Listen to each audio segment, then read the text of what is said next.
Hi guys, this is Ali Tarek and these are 30 questions with True.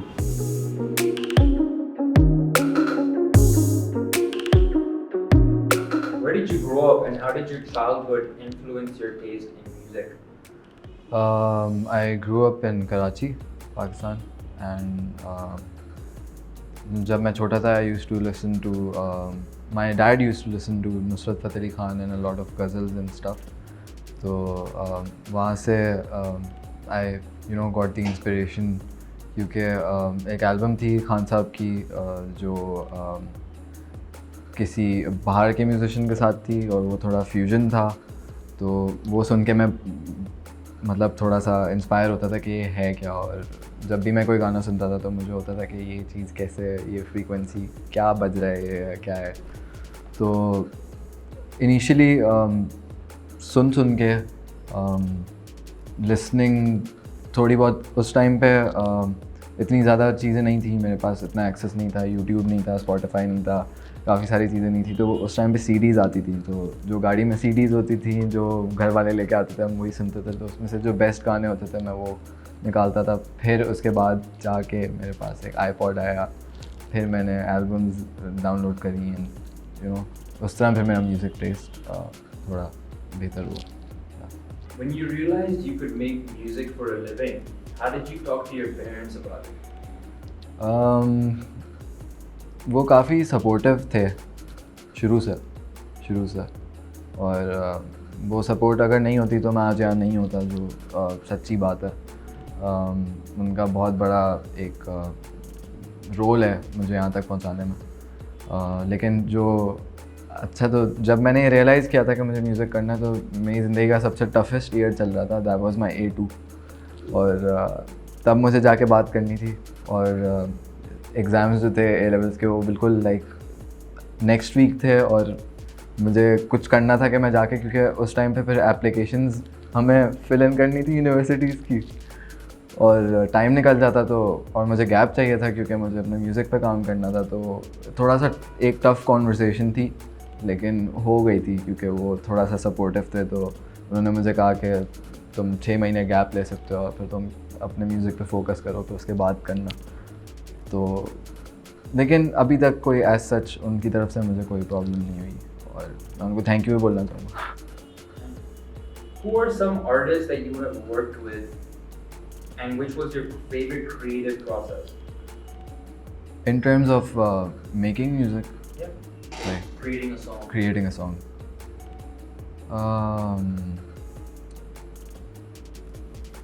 I recently wrote a song called Auna, and it was a collaboration with Turan James. अभी तक का मेरा सबसे एक different experience था क्योंकि इस तरह के गाने में यूजुअली मुझे मौका नहीं मिला करने का, तो अपने बारे में एक्सप्लोर करने को मिला कि ये साइड भी म्यूज़िक की एक्सप्लोर कर सकता हूँ मैं। एंड ओवरऑल जो प्रोसेस था वो काफ़ी डिफरेंट था जो मैं यूजुअली करता हूँ, क्योंकि मैं गिटार पे कॉर्ड्स निकाल के गाने लिखता हूँ और फिर दोबारा कॉर्ड्स चेंज करता हूँ। इधर चीज़ें डिफरेंट थी। तो तुरान जेम्स के साथ आओ ना, जो मेरा लास्ट एक्सपीरियंस था, वो काफ़ी या How did Bekana come to be? बहकाना की भी एक बड़ी मज़े की स्टोरी है। तो 2019 में हम लोग मैं एक फ़िल्म पे काम कर रहा था और एक फ़िल्म का बैकग्राउंड म्यूज़िक कर रहा था और एक उसी का एक ट्रैक भी कर रहा था। तो उस टाइम पे हमें एक कॉल आई कि आपसे मिलना है, आपसे एक मीटिंग रखनी है। तो हम लोग उस टाइम पे इतना बिज़ी थे कि हमने उनको बोला कि नहीं अभी नहीं, 2-3 दिन बाद रखते हैं।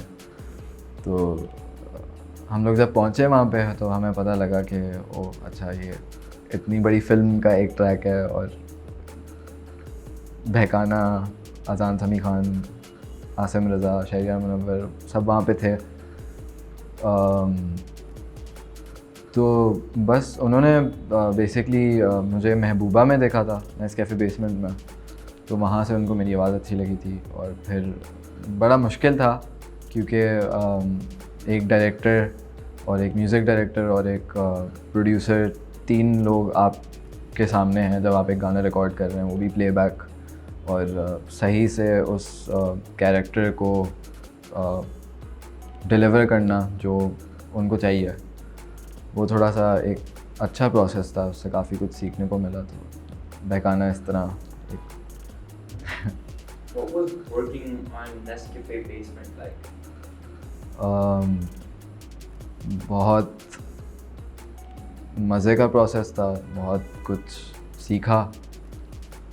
आई गेस मेरी लाइफ का ओनली लाइव एक्सपीरियंस,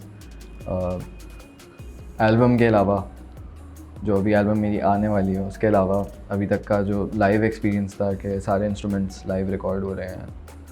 और उसी वक्त हमने कोई 18-19 टेक्स दी थी और 12 से 14 घंटे का शूट था, जिसमें हम लोग बार बार गाना परफॉर्म कर रहे थे। और मेरी तबीयत भी उस दिन बहुत ख़राब थी, लेकिन इतना अच्छी वाइब थी, इतना सब कुछ, मतलब कोई 26 इंस्ट्रूमेंट्स एक साथ बज रहे हैं और सब कुछ लाइव रिकॉर्ड हो रहा है। तो अभी तक का मेरा सबसे अच्छा एक्सपीरियंस था महबूबा। What is something small that always makes you smile? I guess आपको जो खुशियाँ देती हैं चीज़ें, वो छोटी चीज़ें ही होती हैं लाइफ में। तो बस वो छोटी चीज़ें, चाहे कहीं पे भी आप रोड पे चल रहे हो, कोई हंस के आपको देखते हैं, आप कहीं बैठे हुए हैं, किसी ने कोई बात कर दी, किसी को कुछ अच्छा लग गया आपके बारे में, किसी ने आपकी तारीफ़ कर दी, किसी ने आपके गाने की तारीफ़ कर दी, तो ये छोटी छोटी चीज़ें होती हैं। What inspired you to be a singer?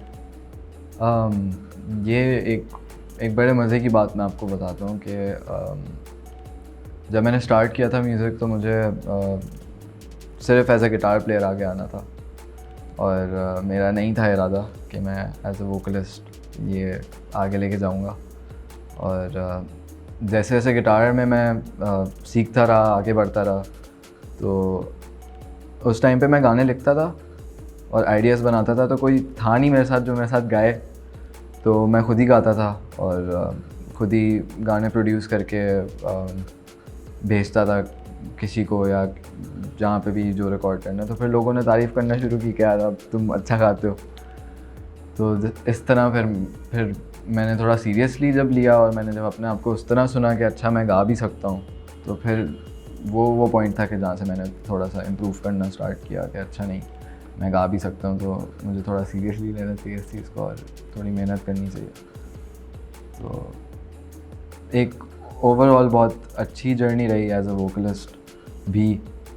और जितने प्रोजेक्ट्स किए, OSTs, फिल्म ट्रैक्स, अपने गाने, एल्बम, उन सब में हमेशा एक नए गाने पे एक अलग तरीके से गाना एक लर्निंग एक्सपीरियंस होता है। तो वो आज तक चल रहा है और वो चलता रहेगा। आई गेस कभी भी मैं पूरे तरीके से तो कोई भी नहीं सीखता कुछ, और जितना आप आगे बढ़ते हैं उतना ऐसा लगता है कि कुछ नहीं आता। तो वो प्रोसेस अभी भी चल रहा है। What's something that everyone always gets wrong about you? बहुत सारी चीज़ें बहुत सारी चीज़ें। मेरा खामोश रहना, मैं इतना ज़्यादा बोलता नहीं हूँ, बात नहीं करता, तो लोगों को लगता है मैं शायद थोड़ा सा रूड हूँ, या मैं थोड़ा एरोगेंट हूँ। तो ये एक मिसअंडरस्टैंडिंग है जो मुझे यूजुअली फेस करने को मिलती है। और इसके अलावा मेरा जो सबसे बड़ा मसला है वो ये है कि एज एन आर्टिस्ट आपको कभी कभी गायब होने की ज़रूरत पड़ती है, कि आप बस गायब हो जाते हैं और आप आपको बिल्कुल आइसोलेट कर देते हैं, अपने कमरे में बंद हो जाते हैं। वो एक it's a part of your creative writing process और व्हाटएवर। तो वो लोग, मेरे दोस्त या जो भी लोग हैं, वो कभी कभी उस चीज़ को समझ नहीं पाते कि इसको ये टाइम या ये फेज़ आया हुआ है अली पे, और इसका कोई ताल्लुक़ नहीं है आपसे, या ऐसा नहीं है कि आप वो दोस्त नहीं रहे, या और ये सबकी लाइफ में होता होगा। आई थिंक ये सिर्फ इसलिए नहीं है कि मैं एक म्यूज़िशियन हूँ या मैं गाने लिख रहा होता हूँ या क्या, लेकिन ज़रूरी होता है एक मेरे लिए हर थोड़े टाइम बाद अपने आप को बिल्कुल बंद कर देना। उसमें मैं गाने भी लिखता हूँ, उसमें मैं अपने आप पे काम करता हूँ, और थोड़ा बस मुझे एक चाहिए होता है दूर रहना सबसे, तो वो एक चीज़ है जो लोग पर्सनल ले लेते हैं कि यार मतलब तुम बात नहीं कर रहे यार, इस तरह होता है मेरे साथ। What song do you have the most fun performing live and why? Mehbooba, I think, क्योंकि उसमें बहुत सारे मज़े के पार्ट्स हैं डिफरेंट। बीच में मैं एक तो मुझे वो गाने बहुत पसंद हैं जिसमें मैं स्टेज पे गिटार बजा रहा होता हूँ, क्योंकि मुझे गिटार बजाने का बहुत शौक है। तो महबूबा में काफ़ी सारे डिफरेंट पार्ट्स हैं। एक ड्रम परकसिव पार्ट आता है, पूरा सेक्शन आता है वो पूरा, तो वहाँ पे हम क्लैप्स कर रहे होते हैं, ऑडियंस से क्लैप्स कराते हैं। और फिर उसमें मेरा एक सोलो भी आता है छोटा सा, तो महबूबा मेरा फेवरेट गाना है परफॉर्म करने में, और क्लोजिंग सॉन्ग होता है वो हमारा यूजुअली, तो एंड में एक मज़ा आता है। Right. Who is your hero? My dad, I'd say. If you could relive any day in your life, what would it be? Every single concert. Right. Who is your music goat? मतलब The greatest of all time. greatest of all time. Michael Jackson. What is the bravest thing you have ever said to someone? No. What is the most embarrassing moment you had on stage? I fell. I slipped. ये बात है 1 साल पुरानी है, I guess, या 6 महीने पुरानी। और बहुत मौसम बहुत ऐसा था कि हम लोग बीच के साथ परफॉर्म कर रहे थे, तो स्टेज पे फ्रॉस्ट बहुत ज़्यादा था और बिल्कुल स्लिपरी हुआ था स्टेज, और मैं फुल अपनी एनर्जी की फुल हाइप पे था और मैं कूद रहा हूँ स्टेज पे, जंप्स मार रहा हूँ इधर उधर, ऑडियंस भी फुल क्रेजी हुई थी। और मैं जब मेरा कोरस आया, जो सबसे मेन पार्ट था, उसी वक्त मेरा पैर स्लिप हुआ, मैं गिर गया था। और एम्बैरेसिंग था, क्योंकि एम्बैरेसिंग इसलिए नहीं था कि सबने देखा, मुझे एम्बैरेसिंग इसलिए लगा कि मेरी जो टीम मेंबर्स थे, जो मेरे गिटारिस्ट हैं और जो मेरे लेफ़्ट साइड पे मुझे नज़र आ रहा था, और वो सब मुझे देख के हंस रहे थे, तो मुझे उन पे भी गुस्सा आ रहा था कि तुम लोग मुझे उठा नहीं रहे हो और हंस रहे हो। लेकिन मैंने शो नहीं रोका, मैं ज़मीन पे लेटा हुआ था और मैंने वहीं से कोरस गाया, और मैं फिर खड़ा हुआ, फिर पूरा गाना परफॉर्म किया। तो ये एक एम्बैरेसिंग मोमेंट था स्टेज का। What is the most memorable gig you've ever played? All girls gig, क्योंकि बहुत आसान था परफॉर्म करना, क्राउड कंट्रोल्ड था बिल्कुल, और बहुत अच्छी वाइब थी overall. What is the most challenging song to sing live? हम लोग यूजुअली एक सूफ़ी मेडले परफॉर्म करते हैं, तो उसमें 4 डिफरेंट सूफ़ी कलाम और सूफ़ी गाने हैं, तो वो थोड़ा सा चैलेंजिंग होता है, क्योंकि वो हमारे आखिरी के गानों में होता है और वो बहुत तेज़ है, और उसमें you know how Sufi songs are, तो हाई नोट्स, हाई पिच, फिर एनर्जी भी चाहिए, और आप हेड बैंग भी कर रहे हैं, आप कूद भी रहे हैं स्टेज पे, आपको ऑडियंस के साथ भी इंटरैक्ट करना है, और आपको परफेक्टली गाना भी है, क्योंकि लाइव गा रहे होते हैं हम। तो वो आई थिंक थोड़ा सा मुश्किल तो नहीं है, लेकिन कभी कभी हार्ड टू पुल ऑफ हो जाता है live. What nicknames do your parents and friends have for you? वैसे तो मेरा नाम बहुत छोटा सा है, अली, तो सब मुझे अली बोलते हैं। मेरे दोस्त मुझे ली बोलते थे थोड़े टाइम पहले, LEE, और मेरी अम्मा का बस चले तो वो मुझे दुनिया की जितनी चीज़ें हैं जो क्यूट साउंड करती हूँ वो मुझे बोलते हैं, तो कोई एक चीज़ नहीं है, लेकिन ली था और फिर अब अली है, अब अली बोलते हैं सब मुझे। Which city of the 3 big cities in Pakistan has the most responsive crowd? Karachi. Karachi. If you had one day left to live, what would you do? Complete my album. When Ali Tariq is not singing, what does he do? बाहर निकल जाता हूँ cruise around करने, गाने सुनता हूँ, cruise करता हूँ, पिज़्ज़ा उठा लेता हूँ डोमिनोज से। What's the worst physical injury you've ever had? तो मैं सीढ़ियों से गिर गया था लाहौर में 2018 में, और मेरा सर फट गया था यहाँ से। और फिर मुझे काफ़ी टाइम के लिए डॉक्टर्स ने मना भी किया था कि मैं ना वर्कआउट कर सकता हूँ, ना मैं मतलब ज़्यादा, ना मैं ड्राइव कर सकता हूँ, ना मैं बाइक चला सकता हूँ, ना मैं बाइक पे बैठ सकता हूँ, ना मैं गाड़ी चला सकता हूँ। तो वो एक वर्ष लास्ट, उसके बाद फिर मैं ख्याल रखता हूँ सीढ़ियों पे भागना नहीं चाहिए। What do you like the most about your personality? मैं बड़ा उस तरह का इंसान हूँ कि मैं अपने आप को कभी भी परफेक्ट नहीं समझता। तो मैं आई थिंक मेरा खामोश रहना। Have you ever snuck out of the house? Explain when. मेरे घर वाले तो नहीं देखेंगे ना। That's up to you. अच्छा, हाँ बहुत बार क्योंकि अच्छा, जब A2 चल रहा था और जब A-levels चल रहा था, उस टाइम पे म्यूज़िक का बड़ा शौक़ था। आज मैं ये बता देता हूँ कि मैं ये करता था कि मैं घर पे बोलता था कि मेरी क्लास है, और मैं बैग उठाता था और बैग में बुक्स नहीं होती थी, बैग में मेरे गिटार पेडल्स होते थे, गिटार केबल्स होती थी। गिटार मैंने स्टूडियो पे छोड़ा हुआ था दोस्त के, और मैं बस वहाँ चला जाता था। और फिर रात में भी अक्सर कभी स्टूडियो जा रहा हूँ या जैम पे जा रहा हूँ, तो उस टाइम पे अलाउड नहीं था इतना ज़्यादा। If you could collaborate with any artist in the world right now, who would it be?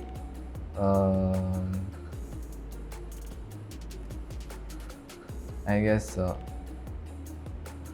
Tom Misch. Okay. What is Ali Tariq's pre-show ritual?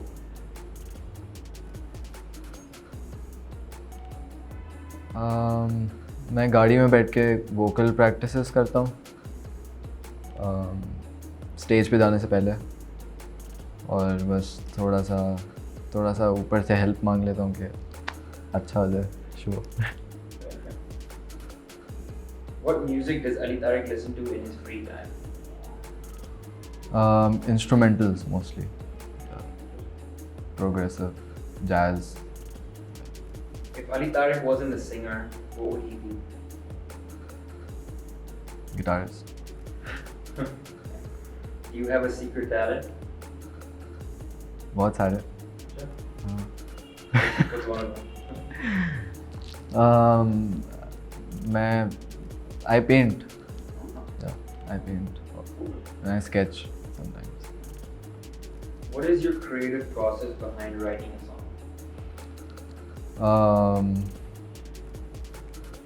Life में सबकी चीज़ें होती हैं, सब डिफरेंट पार्ट्स पे अपनी ज़िंदगी के, अपने जर्नी के रुकते हैं, 2 मिनट के लिए सांस लेते हैं और देखते हैं आसपास की क्या हो रहा है, या हम पीछे देखते हैं कि हम कहाँ से कहाँ तक आए हैं।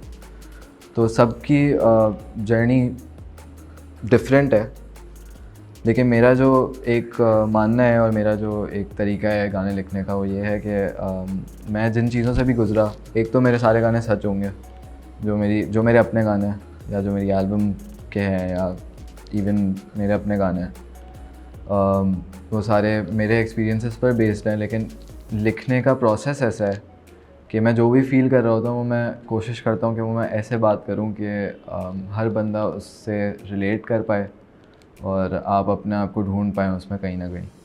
मैं बहुत ज़्यादा डायरेक्ट बात नहीं करता कि मेरे साथ ये हुआ या I am going through this. मैं ओवरऑल एक बात करता हूँ उस फीलिंग के बारे में, उस इमोशन के बारे में, और कोशिश करता हूँ कि एग्जैक्टली उसके पीछे जो म्यूज़िक हुआ वो, या उसके पीछे जो कॉर्ड प्रोग्रेशन है या जो मूड है म्यूज़िक का, वो ऐसा हो कि वो एग्जैक्टली ब्लेंड हो के सेम इमोशन लिसनर का ट्रिगर करे जो मैं एक्चुअली फ़ील कर रहा हूँ उधर। तो वो एक प्रोसेस है कि उसमें बहुत ज़्यादा एक फीलिंग पकड़ के आपको, या कोई कुछ आपके साथ हुआ और आप बहुत सैड हैं, तो उस पर्टिकुलर चीज़ के बारे में बहुत ज़्यादा आप सोच रहे होते हैं और बहुत ज़्यादा मैं उसको ड्रैग करता हूँ। कभी कभी मैं उस जोन में रह जाता हूँ कि जब तक ये पूरा मैं लिख नहीं लूँगा तब तक मैं आगे नहीं बढ़ूँगा। जैसे एक गाना है मेरी एल्बम का है जिया, वो मैंने 6 महीने में लिखा था। आधा मैंने लिख लिया था, आधा नहीं आ रहा था तो मैं वेट करता रहा, मैंने लिखा नहीं, मैं ज़बरदस्ती नहीं लिखा, तो मैं वेट करता रहा कि कब मेरी लाइफ में कुछ ऐसा दोबारा हो कि मैं एग्जैक्टली जब मैंने फ़र्स्ट टाइम जिया लिखा था, जब आधा लिखा था, तो मैं उस टाइम पे क्या फ़ील कर रहा था, मैं वो फ़ील कर रहा हूँ, तो फिर मैं इसको पूरा करता हूँ। और ज़िंदगी ऐसी है कि वो आपको वापस 6 महीने बाद उधर ही ला के खड़ा कर दिया मुझे उसने, तो मैंने गाना लिख लिया। लेकिन मैं कभी फोर्स नहीं करता, मेरे गाने कभी फोर्स नहीं होते। Hi guys, my name is Ali Tariq. These were my 30 questions with True.